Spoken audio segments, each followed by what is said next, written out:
Assalamualaikum warahmatullahi wabarakatuh. Kami dari kelompok 5 akan sedikit memberikan penjelasan tentang fungsi vektor dan juga medan vektor. Pada mata kuliah analisis vektor, dosen pengampu Ibu Reza Lestari MPD. Kami dari kelompok 5 itu beranggotakan 3 orang. Yang pertama ada Muhammad Anom Priai, yang kedua Nova Aswita, dan yang ketiga ada Elsa Septiani. Langsung saja pada materi yang pertama itu ada fungsi vektor. Fungsi bernilai vektor adalah suatu aturan yang memadankan setiap T elemen R dengan tepat satu vektor. Notasinya itu ada fungsi vektor F memetakan dari nilai real ke R2 atau R3. Di sini R2 artinya masih dalam melibatkan sumbu X dan Y, sedangkan R3 itu 3 dimensi atau melibatkan sumbu X, Y, dan Z. Dimana untuk nilai real itu dapat kita misalkan menjadi nilai T atau bilangan T. Pada notasi ini terdapat dua. Yang pertama ada 2 dimensi atau ruang 2, dan yang kedua itu ada ruang 3 atau 3 dimensi.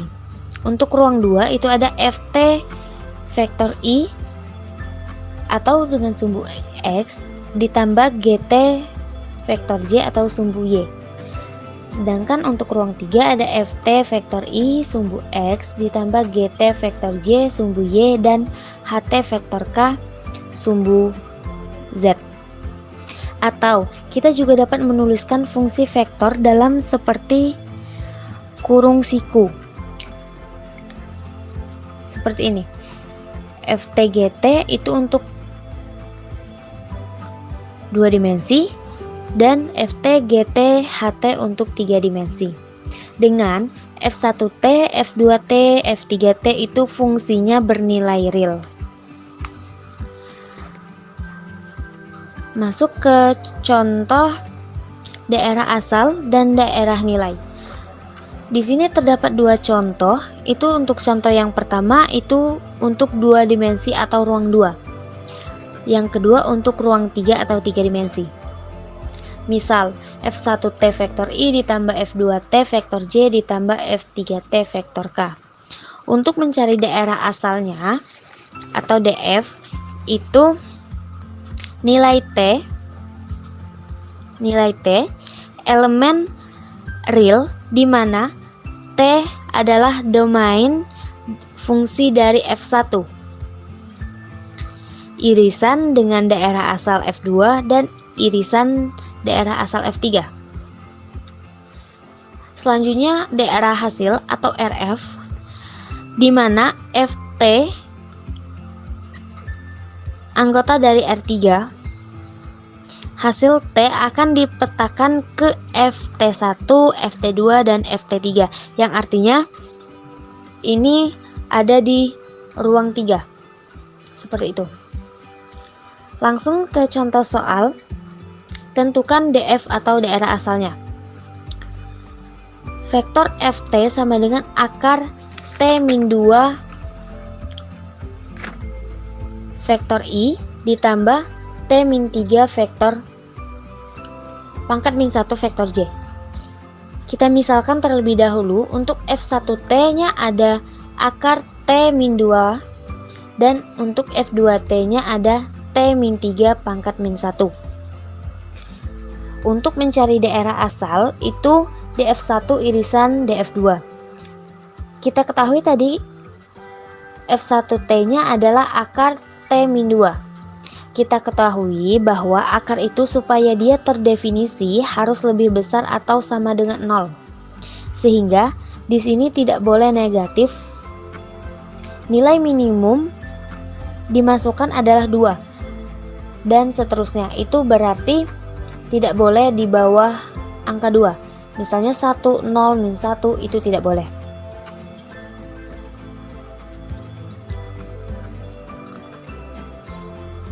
Untuk F2T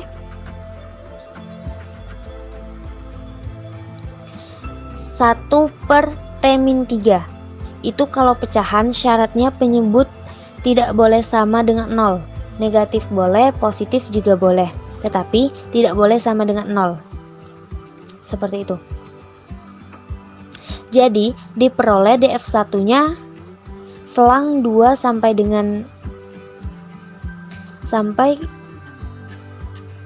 tak hingga, dan DF2-nya semua bilangan real dikurangi dengan 3. Jadi untuk daerah asalnya kita dapat mencari irisan dari DF1 dan DF2 seperti ini. Dan untuk hasilnya 2 sampai tak hingga diiris dengan real dikurang 3.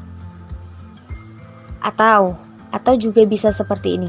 Selang 2 sampai 3, tapi 3-nya itu tidak masuk dalam gabungan. Ditambah dengan 3 sampai dengan tak hingga. Baiklah, di sini saya sebagai pemateri kedua akan melanjutkan menjelaskan materi tentang grafik fungsi vektor.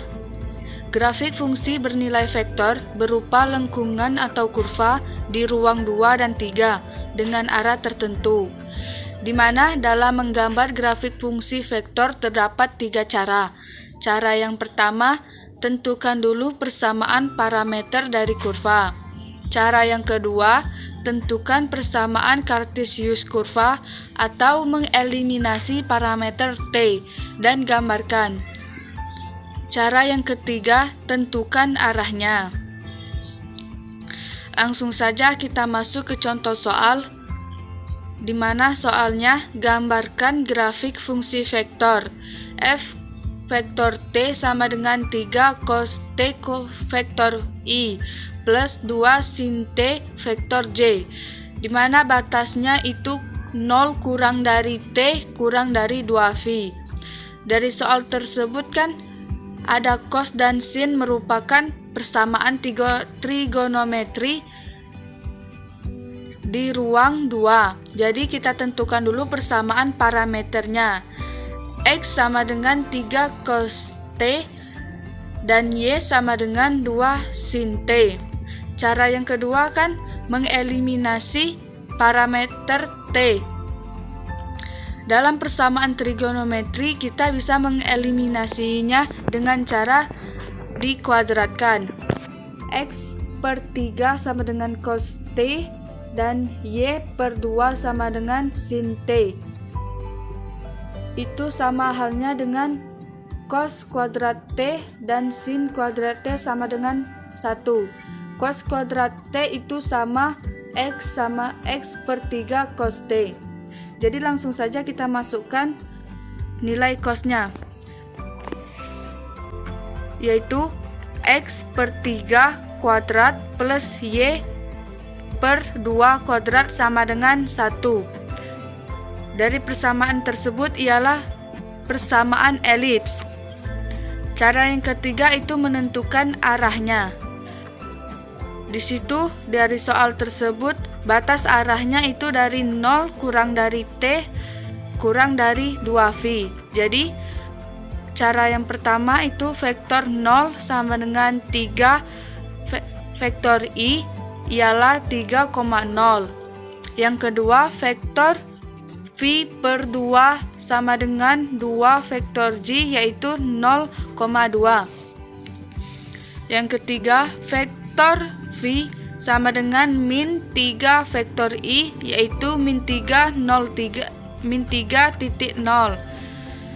Yang keempat vektor 3V per 2 sama dengan min 2 vektor J yaitu 0,-2.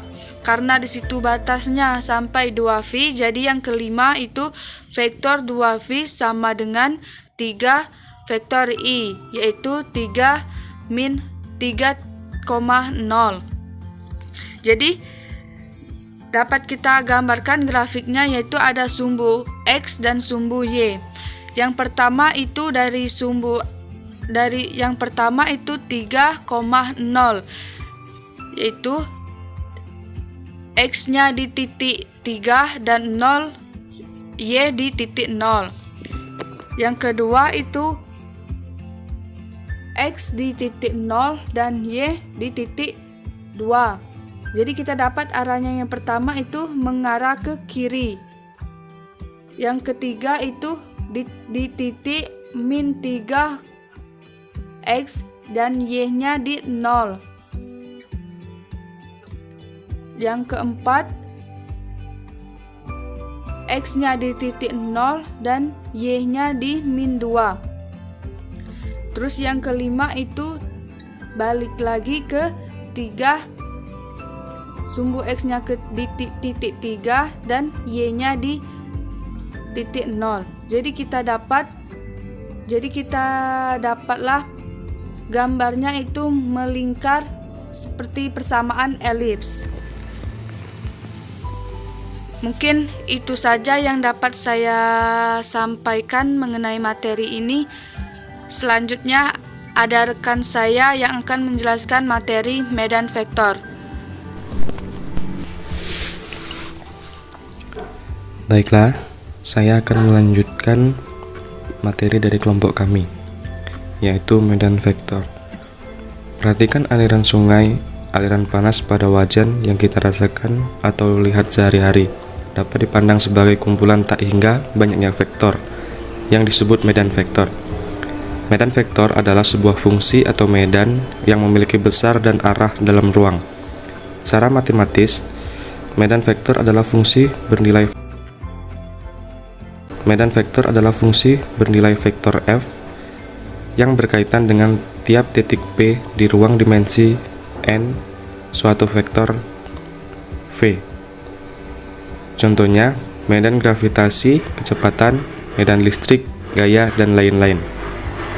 Untuk gambarnya bisa kita lihat pada gambar di bawah ini.